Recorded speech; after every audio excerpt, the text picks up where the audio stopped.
Episode की starting में हम देखते हैं सुपर सैयन 20,000 को। इस मोड पर सुपर सैयन 20,000 अपनी एनहांस ट्रांसफॉर्मेशन के अंदर आ चुका है।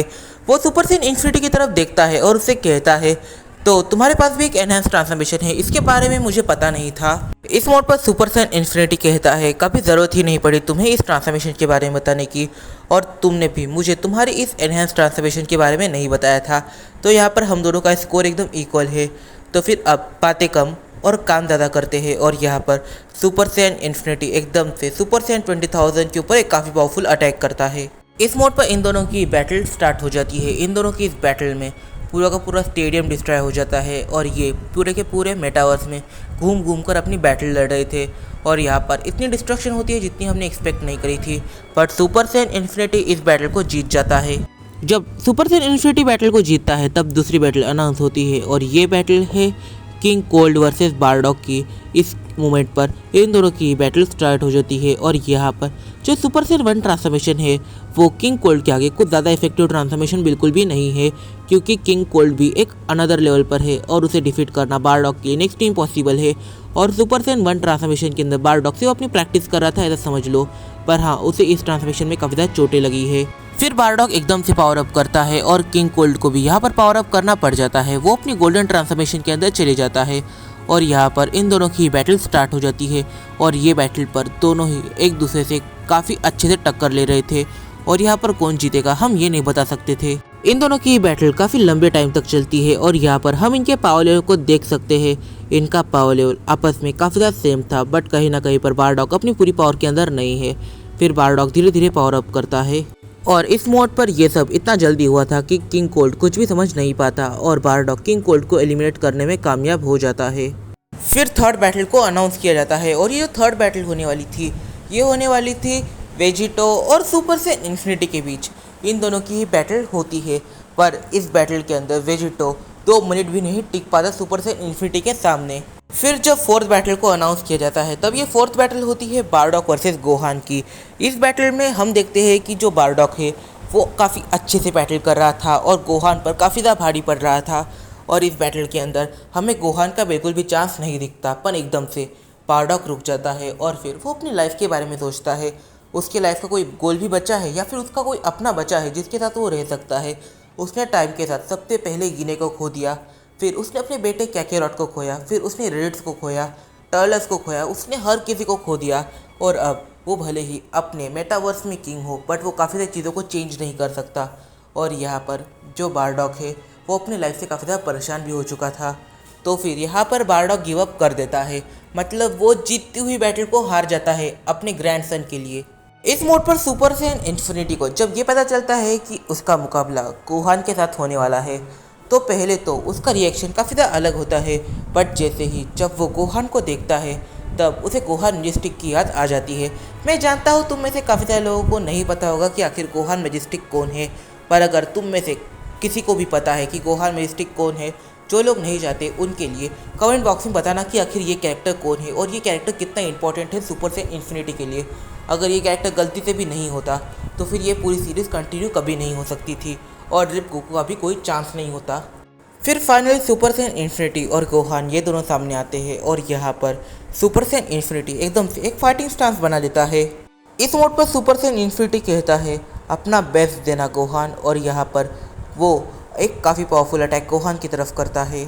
इस मोड पर सुपर सैयन इन्फिनिटी ने गोहान के ऊपर अटैक किया था, बट गोहान उस अटैक को डॉज करने में कामयाब हो जाता है। और इस मोड पर सुपर सैयन इन्फिनिटी भी थोड़ा सा सीरियस हो जाता है क्योंकि वो थोड़ी देर पहले खेलने के मूड में था। इस मोड पर गोहान सुपर सैयन इन्फिनिटी से कहता है डैड मुझ पर इतने वीक अटैक करना बंद कर दीजिए, मैं इस मोड पर इन अटैक्स को काफ़ी आसानी से डॉज कर सकता हूँ, मुझ पर थोड़े से पावरफुल अटैक्स कीजिए। और यहाँ पर जो सुपर सैयन इन्फिनिटी है वो कहता है चलो मैंने तुम पर अटैक किया और तुमने उस अटैक को डॉज किया, अब तुम मुझ पर अटैक करो। और गोहान अपनी फुल स्पीड के अंदर सुपर सैयन इन्फिनिटी को पंच मारने के लिए आगे बढ़ता है और ये गोहान की फुल स्पीड थी, पर ये स्पीड सुपर सैयन इन्फिनिटी के आगे कुछ ज़्यादा ही कम थी। इस मोड पर गोहान की स्पीड देखने के बाद सुपर सैयन इन्फिनिटी एक काफ़ी अजीब चीज़ करता है। इस मोड पर सुपर सैयन इन्फिनिटी अपनी दोनों ही आंखों को बंद कर देता है। गोहान सुपर सैयन इन्फिनिटी के ऊपर अटैक्स किए जा रहा था, बट सुपर सैयन इन्फिनिटी अपनी आंखें बंद होने के बावजूद उन सारे अटैक्स को डॉज किए जा रहा था। फिर सुपर सैयन इन्फिनिटी एकदम से गोहान के बैक को काफ़ी ज़ोर से पकड़ लेता है और उसे दूर फेंक देता है। इस मोड पर सुपर सेन इन्फिनिटी गोहान को काफ़ी ज़्यादा दूर फेंक दिया था, बट फिर भी गोहान काफ़ी स्पीड में आकर सुपर सेन इन्फिनिटी के काफ़ी ज़्यादा पास पहुंच जाता है। और सुपर सेन इन्फिनिटी से कहता है, डैड आपने उस दिन कुछ ज़्यादा ही डेंजर अटैक मुझ पर कर दिया था, मेरी छाती अब भी दर्द कर रही है। इस मोड पर सुपर सेन इन्फिनिटी एकदम से गोहान को दूर पुश कर एकदम आसमान में उड़ जाता है।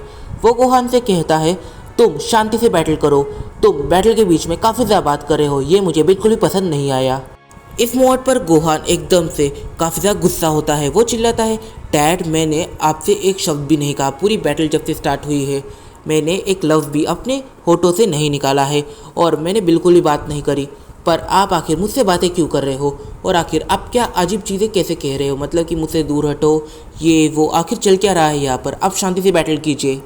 फिर सुपर सेन इन्फिनिटी एकदम से रियलाइज़ करता है कि ये मेजेस्टिक गोहान नहीं है, ये सिंपल गोहान है, बस यहाँ पर सुपर सेन इन्फिनिटी ही बकबक किए जा रहा है। गोहान काफ़ी लंबे टाइम से शांत बैठा हुआ है और इस मोड पर सुपर सेन इन्फिनिटी गोहान पर ही चिल्ला रहा था कि तुम ज़्यादा बकबक मत करो। तो फिर यहाँ पर सुपर सेन इन्फिनिटी जैसे ही ये रियलाइज़ करता है, वो एकदम से नीचे उतरता है और गोहान के साथ बैटल करने लग जाता है। और इस मोड पर सुपर सेन इन्फिनिटी की ये सारी हरकतें ड्रिप गोकू देख रहा था और ड्रिप गोकू सारी चीज़ें समझ जाता है कि आखिर यहाँ पर क्या हुआ। इस मोड पर सुपर सेन इन्फिनिटी इन सारी चीज़ों से थोड़ा बहुत परेशान हमें देखने को मिल रहा था। फिर वो सोचता है कि इस बैटल को जल्द से जल्द ख़त्म करना चाहिए। वो एकदम से गोहान के पीछे ईस्टर्न ट्रांसमिशन का यूज़ करके चले जाता है और गोहान को समझ सके उससे पहले ही उसकी गर्दन पर एक अटैक कर उसे बेहोश कर देता है और इस बैटल को क्लियरली जीत जाता है सुपर सेन इन्फिनिटी और यहाँ पर वो अकेला कंटेंडर बच जाता है। फिर जब सुपर सेन इन्फिनिटी की विश मांगने की बारी आती है, तब सुपर सेन इन्फिनिटी विश मांगता है कि जिन भी मेटावर्सेस को इस मोड पर इरेज किया गया है उन सारे ही मेटावर्सेस को रिवाइव कर दिया जाए। इस मोड पर ड्रिप गोकू पहले तो इस विश को पूरी करने से साफ साफ इनकार कर देता है, पर फिर वो कहता है, तो तुमने ये सब अपने मेहनत से किया है और कई बार तुमने मुझे ट्रेन भी किया है, तो फिर तुम्हारी इस विश को मैं पूरा करूँगा, पर मैं सारे ही मेटावर्सेस को वापस नहीं लाऊंगा, मैं सिर्फ 50 मेटावर्सेस को ही वापस लाऊंगा। जब सुपर सेन इन्फिनिटी इसकी वजह पूछता है, तो फिर यहाँ पर ड्रिप गोकू आंसर करता है कि एक ओमनीवर्स में काफ़ी लिमिटेड स्पेस होती है। अभी अगर मैं किसी एक मेटावर्सल लाइन को भी छोड़ देता हूँ तो फिर देख लेना 2 दिन के अंदर अंदर उस एक मेटावर्सल लाइन से पूरी 50 मेटावर्सल लाइन्स अलग क्रिएट हो जाती है, क्योंकि यहाँ पर छोटे मोटे डिफरेंसेस ही होते हैं। छोटे मोटे डिफरेंसेस की वजह से अगर चीज़ें अलग अलग होने लग जाए तो फिर ये काफ़ी बड़ा सरदर्द बन जाता है। और तुम्हें शायद पता नहीं होगा, पर सबसे पहले तो सिर्फ एक ही मेटावर्स लाइन को बनाया गया था, फिर यही चीज़ें थोड़े थोड़े चेंजेस होते होते पूरी तरीके से अलग हो गई। इस मोड पर अगर मैं इन डुप्लीकेट्स को इधर ही रखे रखूँगा तो फिर यहाँ पर जो नई मेटावर्सल लाइन्स आने वाली है वो नहीं आ पाएगी और ये काफ़ी बड़ी प्रॉब्लम हो सकती है फ्यूचर के लिए। इसकी वजह से मुझे काफ़ी सारे मेटावर्सल लाइन्स को इरेज करना पड़ रहा है और उसने काफ़ी सारे मेटावर्सल लाइन्स को इरेज किया ही था कि वो 50 मेटावर्सल लाइन्स को वापस लेके आ जाता है। फिर सीन शिफ्ट होता है एक ऐसी जगह पर जिस जगह पर हम देखते हैं काफ़ी पीसफुल घर को, एक काफ़ी पीसफुल एनवायरनमेंट है और यहाँ पर हर जगह पर हमें शांति का एहसास हो रहा है और यहाँ से वाइब भी काफ़ी अच्छी आ रही है। इस मोमेंट पर यह जगह एक अलग ओमनीवर्स में है और एक अलग ओमनीवर्स के भी काफ़ी अलग एरिया में है और इस मोड पर हम देखते हैं इस घर के अंदर कोई तो एंटर करता है और इस मोड पर हम देखते हैं सुप्रीम ब्रोली को। इस मोड पर सुप्रीम ब्रोली अपने घर आ चुका है। वो कहता है, मैं घर वापस आ गया और यहाँ पर हम उसके एक अलग नेचर को देख पाते हैं। वो हमें काफ़ी ज़्यादा अलग मूड में यहाँ पर देखने को मिल जाता है और ये हमने कभी एक्सपेक्ट नहीं करा था। असल में वो ये अपनी वाइफ से कहता है। और इस मोड पर हम देखते हैं एंड्रॉयड 18 को। एंड्रॉयड 18 ब्रोली से कहती है, वैसे ये चीज़ तुम रोज़ करते हो, कुछ नया ट्राई करो। इस चीज़ को देखकर मैं भी काफ़ी ज़्यादा बोर हो चुकी हूँ। इसका मतलब कि इस ओमनीवर्स में ब्रोली की वाइफ सीरियसली एंड्रॉयड 18 है, मतलब कि यहाँ पे काफ़ी सारे इंसिडेंट काफ़ी ज़्यादा अलग हुए थे। ये दोनों काफ़ी पीसफुली बात कर ही रहे थे कि वहाँ पर जेनिफर आकर टपक पड़ती है और यहाँ पर जेनिफर ब्रोली से पूछती है कि आखिर यहाँ सब चल क्या रहा है और ये सारी चीज़ें क्या है। पहले तो कहा गया था कि आप लोग हमें किसी और जगह पर लेके जा रहे हो और फिर आप यहाँ पर आकर सारी चीज़ें ही चेंज कर रहे हो, ये आखिर है क्या। और अंकल ब्रोली का तो नेचर पूरी तरीके से चेंज हो चुका है। मेरे हस्बैंड भी ठीक से एक्ट नहीं कर रहे यहाँ से आने से, और जब मैंने बात करी कि हमें वापस जाना है तब आपके असिस्टेंट ने कहा कि हम वापस हमारे ओमनीवर्स में बिल्कुल भी नहीं जा सकते। इस मोड पर जेनिफर काफ़ी ज़्यादा पैनिक कर रही थी और जो अपना ब्रोली है सुप्रीम ब्रोली, वो कहीं ना कहीं उसे शांत करने लग जाता है।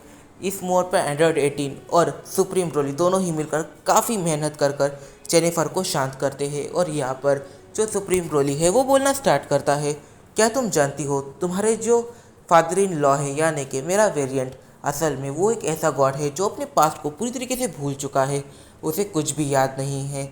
और यहाँ पर अगर उसे चीज़ें याद आ गई तो वो काफ़ी सारे ओमनीवर्स को चुटकियों में इरेज कर देगा। और अगर वो किसी चीज़ को इरेज करता है तो सिर्फ दो ही लोग हैं जो इन चीज़ों को वापस ला सकते हैं, एक है वो खुद और एक है सुप्रीम ड्रिप। और सुप्रीम ड्रिप ने इस मोड़ पर उसे एक ऐसा प्रॉमिस किया है जिस प्रॉमिस के हिसाब से अगर गलती से भी वो किसी चीज़ को इरेज करता है तो फिर सुप्रीम ड्रिप वो सारी चीज़ें वापस नहीं लाएंगे, क्योंकि उन्होंने प्रॉमिस किया है। पर हाँ, वो ये सारी चीज़ें कर सकते हैं पर वो अपना प्रॉमिस बिल्कुल भी नहीं तोड़ेंगे। और अगर उनके पास उनकी सारी मेमोरीज आ गई तो काफ़ी सारे ओमनीवर्स इरेज होंगे ही, और साथ ही में जिन ओमनीवर्स ने उनके साथ मजाक किया है वो भी पूरी तरीके से इरेज हो जाएंगे। इस मोड पर जेनिफर को सुप्रीम ब्रोली ने जो भी कहा उसमें से कुछ भी समझ नहीं आया, क्योंकि ये काफ़ी ज़्यादा कॉम्प्लेक्स चीज़ थी। फिर यहाँ पर सुप्रीम ब्रोली ये जान जाता है कि जेनिफर को कुछ भी समझ नहीं आया, तो फिर वो उसे चीज़ें समझाने के पीछे लग जाता है। अगर ये चीज़ें नहीं समझेगी तो हो सकता है ये सारी चीज़ें बिगाड़ कर रख देगी। इस मोड पर सुप्रीम ब्रोली फीमेल सेन को चीज़ें एक्सप्लेन करने लग जाता है। वो कहता है कि मेनली 3 टाइप के गॉड्स हैं, मतलब 3 ही ऐसे गॉड्स हैं जो काफ़ी सारे ओमनीवर्सेस को हैंडल करते हैं, उन्हें इरेज करते हैं, उनकी क्रिएशन करते हैं और काफ़ी सारे लाइफ फॉर्म्स को क्रिएट करते हैं। और इस मोड पर उन 3 गॉड्स में से एक गॉड जो ऑपरेटर है, जो सबसे ज़्यादा पावरफुल है, उनका नाम है सुप्रीम ड्रिप। सुप्रीम ड्रिप या फिर ट्रू ड्रिप, तुम उन्हें कुछ भी कह सकती हो, पर हाँ उन्हें कभी उनके नाम से मत बुलाना। और फिर सेकेंड कैरेक्टर है जिन्हें कहा जाता है प्रिंस वेजिटा, और उसके बारे में हम इतनी बात नहीं कर सकते। और इस मोड पर जो थर्ड कैरेक्टर है वो है डेथ, यानी कि मेरा एक वेरिएंट। देखा जाए तो सुप्रीम ड्रिप और लाइफ वेजिटा ये दोनों ही एक ही ओमनीवर्स से बिलोंग करते थे और वो दोनों काफ़ी अच्छे फ्रेंड्स थे। बट जो मेरा वेरिएंट है वो किसी और ओमनीवर्स से बिलोंग करता था, बट वो कहीं ना कहीं एक काफ़ी इंपॉर्टेंट कैरेक्टर था। इन तीनों ने ही मिलकर सारी चीज़ों को अपने कंधे पर ले लिया। और इस मोड पर जो सुप्रीम ब्रोली है वो फीमेल सेन को डेथ ब्रोली के बारे में बताने लग जाता है। पर कहीं ना कहीं एक चीज़ थी कि यहाँ पर 3 ओमनीवर्स को हैंडल करने वाले गॉड्स थे, बट जो सुप्रीम ड्रिप थे उनका कहीं ना कहीं एक काफ़ी बड़ा प्रॉब्लम था कि उनकी फैमिली थी, उन्हें अपने फैमिली के साथ भी टाइम स्पेंड करना था। जस्ट लाइक उनकी वाइफ, उनके 2 बेटे थे, उनके साथ टाइम स्पेंड करने की वजह से वो ओमनीवर्सल कामों पर ध्यान नहीं दे सकते थे। और यही सेम चीज़ जो क्रिएशन गॉड वेजिटा है उसकी भी थी, क्योंकि उसे भी उसकी फैमिली के साथ टाइम स्पेंड करना था और वो भी अधिकतर टाइम प्लैनेट अर्थ पर रहना पसंद करता था, जैसे कि सुप्रीम ड्रिप रहना पसंद करता है। और यहाँ पर गोकू वेजिटा दोनों ही प्लैनेट अर्थ रहना पसंद करते थे। इसकी वजह से वो धीरे धीरे कर ओमनीवर्सल कामों से बाहर जाने लग गए, मतलब कि वो अब इतने इन्वॉल्व नहीं रहते थे। पर यहाँ पर जो डेथ गॉड थे उनकी कोई भी फैमिली नहीं थी, इसकी वजह से वो ओमनीवर्स के कामों में ज़्यादा ध्यान देते थे और वो हर टाइम भटकते दिख जाते थे। वो कभी किसी एक जगह पर स्टेबल थे ही नहीं, इसकी वजह से उनका कभी कोई घर नहीं बना, मतलब कि ऐसी कोई जगह नहीं जहाँ पर वो ना रहते हो। वो कभी इस ओमनीवर्स में तो कभी उस ओमनीवर्स में, कभी यहाँ डिस्ट्रक्शन मचाई कभी वहाँ डिस्ट्रक्शन मचाई, वो हर जगह को देखते रहते थे। जिसके कंधों पर जिम्मेदारियाँ होती है वो कभी खुद पर ध्यान नहीं दे सकता, क्योंकि उसके पास उतना समय नहीं होता। और ये सेम चीज़ यहाँ पर ब्रोली के साथ भी थी। जो डेथ गॉड ब्रोली है कहीं ना कहीं उनके पास फैमिली नहीं थी और ना ही वो कहीं स्टेबल थे। बट हाँ, एक दिन उन्हें मन हुआ प्लैनेट अर्थ को विजिट करने का, मतलब कि उनके फ्रेंड्स कहाँ पर रहते हैं, एक बार उस जगह को देखने का। जब ब्रोली प्लैनेट अर्थ को विजिट करता है तब उसे ये पता चलता है कि गोकू वेजिटा ये दोनों प्लैनेट अर्थ पर नहीं है। इस मोड पर वो दोनों ही प्लैनेट वेजिटा पर है। तो फिर ब्रोली को वैसे तो प्लैनेट वेजिटा जाना था, बट वो ये सोचता है कि वो क्यों ना इनके फैमिली के साथ भी थोड़ा टाइम स्पेंड करे और आखिर इनके साथ बात करे। बट जो चीची और बुल्मा है उन्हें ये चीज़ बिल्कुल भी पसंद नहीं आती और वेडेल भी ब्रोली से रिस्पेक्टफुली बात नहीं करती। इस मोड पर वहाँ पर और एक कैरेक्टर था और ये कैरेक्टर है गोहान। गोहान को डेथ गॉड ब्रोली के बारे में नहीं पता, बट हाँ इस मोड पर ये जो गोहान है ये घमंडी है। इसके पीछे एक काफ़ी बड़ा रीज़न है, क्योंकि ये अब तक का इस पूरे ओमनीवर्सल चेन का 4th सबसे स्ट्रॉन्गेस्ट सेन है, मतलब कि ब्रोली के बाद इसका ही नंबर आता है। बट ये अभी तक डेथ गॉड यानी ब्रोली से नहीं मिला था, तो इसकी वजह से ये ब्रोली को पहचान नहीं पाता और ये ब्रोली से उटपटांग चीज़ें कराने लग जाता है। वो ब्रोली की बीच बीच में टांग खींचने लग जाता है और ये ब्रोली के लिए एक डिसरिस्पेक्टफुल मूवमेंट बना। और यहाँ पर जो गोहान है वो ब्रोली को 1v1 बैटल के लिए चैलेंज भी कर देता है। इस मोड पर गोहान ने ब्रोली की काफ़ी डिसरिस्पेक्ट तो कर ही दी थी। इसकी वजह से अब ब्रोली अपने चेहरे पर एक हल्की सी स्माइल लेकर प्लेनेट अर्थ से बाहर निकलने लग जाता है। बट तभी उसका सामना होता है गोटेन और ट्रंक्स से। इस मोड पर गोटेन और ट्रंक्स दोनों ही ब्रोली को देख लेते हैं, पर उन्हें ऐसा लगता है कि ये कोई हल्का सा गॉड ऑफ डिस्ट्रक्शन है और उन्हें इस मोड पर ब्रोली के साथ थोड़ी सी मस्ती करने का मन करता है। पर ये मस्ती ब्रोली के लिए कुछ ज़्यादा ही डेंजरस होने वाली थी। ये दोनों जो ब्रोली अपने कमर पर पहनता है, उसका दो फ्रेंड है बा, उसका ईयर जो वो अपने कमर पर पहनता है, इस मोड पर गोटेन और ट्रंक्स अचानक से उसको निकाल लेते हैं और उसे लेकर भागने लग जाते हैं। यहाँ पर जो ब्रोली है वो उनके पीछे लग जाता है, भागता है। बट इस मोड पर जो दोनों ही गोटेन और ट्रंक्स है वो हर जगह पर घूम फिर रहे थे। दूर से गोहान ये सब देख लेता है और वो इन सारी चीज़ों को कुछ अलग ही समझ बैठता है। उसे ऐसा लगता है कि कहीं ना कहीं पर ब्रोली काफ़ी ज़्यादा वीक है, इसकी वजह से वो गोहान के सामने कुछ नहीं कर रहा था। बट हाँ, वो इस मोड पर उसके छोटे भाई को तकलीफ दे रहा है, मतलब कि गोटेन को तकलीफ दे रहा है। उसने ये नहीं देखा कि यहाँ पर गोटेन और ट्रंक्स की गलती है, उसे ये लगा कि यहाँ पर ब्रोली की गलती है और वो एक काफ़ी ज़्यादा डेंजरस था और काफ़ी ज़्यादा पावरफुल अटैक ब्रोली की तरफ कर देता है। अगर गलती से भी ब्रोली एक गॉड ऑफ डिस्ट्रक्शन होता तो फिर ब्रोली की जान 100% कन्फर्म चली जाती। बट ब्रोली एक काफ़ी ज़्यादा पावरफुल सेन होने के बाद गोहान से भी काफ़ी ज़्यादा पावरफुल सेन है, इसकी वजह से ब्रोली उस अटैक को सर्वाइव कर जाता है। इस मोमेंट पर ब्रोली उस अटैक को सहने के बाद अपने माइंड में ही सोचने लग जाता है कि आखिर उसने जितने भी सेक्रीफाइस करे हैं, क्या वो सारे सेक्रीफाइस इन सारी चीज़ों के लिए थे, क्योंकि ब्रोली ने अपने पूरे के पूरे ओमनीवर्स को ड्रिप कुकू को इरेज करने दिया। उसने ड्रिप कुकू को कुछ भी नहीं कहा और फाइनली उसने अपने सोलमेट को भी गवा दिया। और इस मोमेंट पर जो गोकू वेजिटा की सोलमेट है यानी कि चीची और बुल्मा, उन दोनों ने ही यहाँ पर ब्रोली की डिसरिस्पेक्ट करी। उसने अपने घरदार को छोड़ दिया, पर बदले में उसे क्या मिला? कुछ भी नहीं। मतलब कि यहाँ पर अच्छा रहने का कोई भी फ़ायदा नहीं है। यहाँ पर ब्रोली गपचुप निकल लेता है, वो पूरे यूनिवर्स मल्टीवर्स से निकल जाता है, वो पूरे ओमनीवर्स से निकल जाता है। और इस मोमेंट पर जो गोकू वेजिटा है उन दोनों ने ही प्लैनेट वेजिटा पर ये सारी चीज़ सेंस करी, पर उन्हें ऐसा लगा कि हो सकता है ब्रोली और गोहान दोनों ही एक ट्रेनिंग सेशन कर रहे हो, या फिर गोटेन, ट्रंक्स और ब्रोली ये तीनों मस्ती कर रहे हो। इसकी वजह से इन लोगों ने इस चीज़ पर इतना ध्यान नहीं दिया और काफ़ी टाइम बाद इन्हें ये चीज़ रियलाइज़ होती है कि जो डेथ गॉड है वो मिसिंग है। फिर हम देखते हैं डेथ गॉड ब्रोली को। इस मोड पर ब्रोली हमें किसी बच्चे के रूप में देखने को मिल जाता है जो रो रहा है। इसकी काफ़ी बड़ी वजह है, वो इस मोड पर अपने डैड अपनी मदर से अलग हो चुका है और वो एक डीमन रेल में आकर फंस चुका है। और यहाँ के बाद की स्टोरी तो तुम्हें पता ही होगी, अब मुझे वो एक्सप्लेन करने की ज़रूरत नहीं है। तो गाइस, अगर गलती से भी इस वीडियो पर 50 कमेंट्स के नीचे कमेंट रहे तो फिर मैं अपने लाइफ में आगे कभी भी 10 मिनट से ऊपर वीडियो नहीं बनाऊंगा, मतलब कि 10 मिनट की ही वीडियो रहेगी मुश्किल से। तो फिर यहाँ पर अगर तुम्हें ये वीडियो पसंद आई है तो वीडियो को जल्दी से लाइक कर दो और इस वीडियो को अपने फ्रेंड के साथ शेयर जरूर से कर लेना। और हाँ, मिलते हैं अपनी अगली वीडियो में। और यहाँ पर इस सीरीज़ का एंड होता है। तुम्हें ये सीरीज़ कैसी लगी मुझे कमेंट बॉक्स में बताना मत भूलना। तो मिलते हैं अपनी अगली वीडियो में।